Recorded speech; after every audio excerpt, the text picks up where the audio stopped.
वो जो लोग साहिबाने ज़ौक़ हैं और वो जिनके पास वक्त कम है, दोनों का एक सुबह मसला होता है, नाश्ता नहीं कर पाते, रोटी नहीं खाना चाहते, पराठा नहीं खाना चाहते, वक्त चुका कम, अब भागम भाग उन्हें ज़्यादा होता है। तो उनके लिए आसान और जो बेहतरीन सोल्यूशन है वो कायनात हर्ब्स का है, और ये है एक रेडीमेड हेल्दी मील। आप इसे नाश्ते में भी इस्तेमाल कर सकते हैं, दोपहर में चाय के साथ भी ले सकते हैं, इवन रात को सोने से कबल भी ले सकते हैं। 10 चीज़ें हैं इसके अंदर, और इसकी 2 पैकिंग है, एक ये जो 300 ग्राम की और दूसरी जो 400 और 500 ग्राम की है।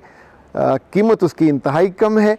ये अगर आप मुख्तलिफ जो नाश्ते अगर ओट्स ही मंगवाते हैं तो 6-6 हज़ार के होते हैं, और ये इसमें ओट्स, रोल्ड ओट्स शामिल हैं, मुख्तलिफ सीड्स शामिल हैं, वॉलनट शामिल हैं, आलमंड शामिल हैं, और सबसे ज़्यादा ये कि आप इसको दूध को बॉयल कीजिए, 3 चम्मच उसमें डालिए, और एक शानदार लजीज डिलीशियस नाश्ता और हेल्दी मील आपके लिए तैयार है। और वो कीजिए और हमें याद रखिए। मंगवाने का आसान तरीका है 0341657826।